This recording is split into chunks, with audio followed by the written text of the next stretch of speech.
2 stories about flying, chapter का नाम है। फिर देखेंगे पार्ट 1 हिज फर्स्ट फ्लाइट, और सेकेंड पार्ट में है हमारा द ब्लैक एरोप्लेन, जिसकी समरी देखेंगे और जानेंगे आगे कि क्या होता है। आगे शुरू करते हैं। फिर हिज फर्स्ट फ्लाइट समरी सबसे पहले स्टार्ट करेंगे।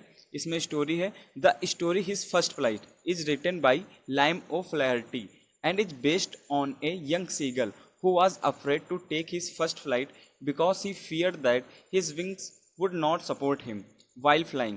द फर्स्ट फ्लाइट जो स्टोरी है ये रिटन है लाइम ऑफ फ्लर्टी के द्वारा, और यंग शीगल जो है वो बहुत ही चिंतित है। किस लिए? क्योंकि उसके पंख जो है उसको सपोर्ट नहीं कर रहे हैं, उड़ने में उसके सपोर्ट नहीं कर रहे हैं, क्योंकि वो भी डर रहा है, बहुत ही बच्चा है। आगे स्टोरी देखते हैं। कहानी जो ये है, कहानी एक युवा सीगल के बारे में है जो जीवन के उस पड़ाव पर है जहाँ उसे उड़ना सीखना है। अपने छोटे भाइयों और बहनों के विपरीत वह भी उड़ने से डरता है। जब वे सभी पहली बार समुद्र के किनारे के पास उड़ान भरने के लिए गए तो उनके अलावा सभी लोग सफल हुए। वह अपने पंखों पर भरोसा नहीं कर सकता था। वह विशाल समुद्र से घबरा गया और आश्वस्त हो गया कि वह कभी उड़ नहीं सकता। नतीजतन वह शर्मिंदा और निराश हो गया। इस तरह कागार के अंदर चला गया जहां आमतौर पर वह सोता था।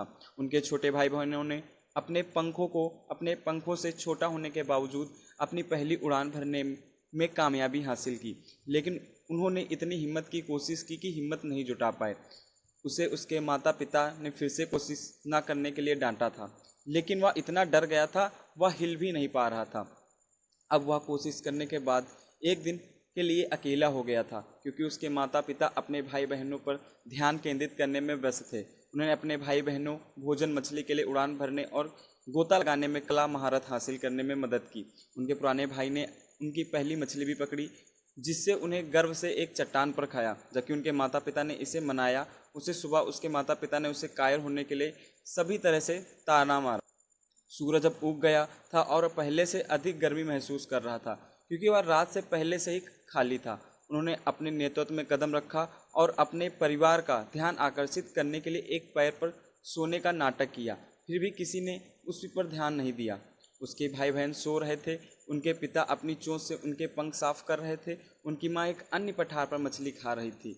जब उन्होंने देखा, मछली को देखकर सीगल पागल हो गया, क्योंकि वह बहुत भूखा था।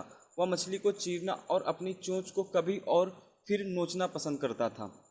वह अपनी माँ की भूख में रोया, जबकि उसकी माँ गुस्से से चिल्ला उठी, लेकिन वह रोती रही। वो जल्दी ही अपनी माँ को मछली के टुकड़े साथ उड़ते हुए देखकर एक खुशी से चिल्ला उठी। पास आते वह उत्तेजित हो गया और इस तरह से आगे की ओर झुक गया। अचानक वह उससे बहुत दूर नहीं रुकी। उत्तेजना और भूख से बाहर उसने एक पल के लिए एहसास, बिना मछली पर गोता लगाए, कि वह उनसे डरता था। वह इतना उत्तेजित हो गया कि कोशिश करते ही गिर गया। एक पल के लिए वह सदमे में गया, आतंक से बाहर खड़ा था। यह सब केवल एक पल के लिए चला और जल्द ही उसके पंख खुल गए। जैसे वह भाग गया, वह अपने स्तन, पंख, पेट और पंखों के खिलाफ हवा महसूस कर सकता था। वह खुद को हवा से काटते हुए महसूस कर सकता था। अब वह डरने वाला नहीं था। वह थोड़ा घबराया हुआ था, लेकिन फिर उसकी माँ ने उसे साथ दिया। पूरे परिवार ने उत्साह से चिल्लाया। इस प्रकार डर पर अपनी जीत का जश्न मनाया।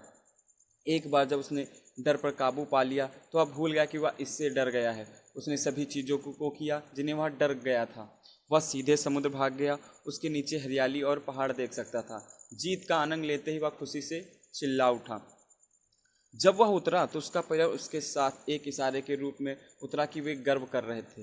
वे अपनी ऊंचाई आवाज़ में उत्तेजना चीख रहे थे, चिल्ला रहे थे। तब वह समुद्र में चला गया, जहाँ पहले तो वह घबरा गया, और इस तरह घबरा गया उसने भागने की कोशिश की, लेकिन भूख के कारण थक गया और कमज़ोर हो गया। इस प्रकार जब वह शांत हो गया तो वह समुद्र में तैरने लगा, जिससे वह एक बार डर गया था। उनका परिवार उत्साह में जश्न मना रहा था और उन्हें प्रशंसा के रूप में भोजन की पेशकश की। अंत में उसने अपने डर पर काबू पा लिया और अपनी पहली उड़ान भरी थी। यह स्टोरी बहुत ही अच्छी है और आप लोग भी 10 में आके पहली उड़ान भर रहे हैं। आपके लिए ऑल द बेस्ट।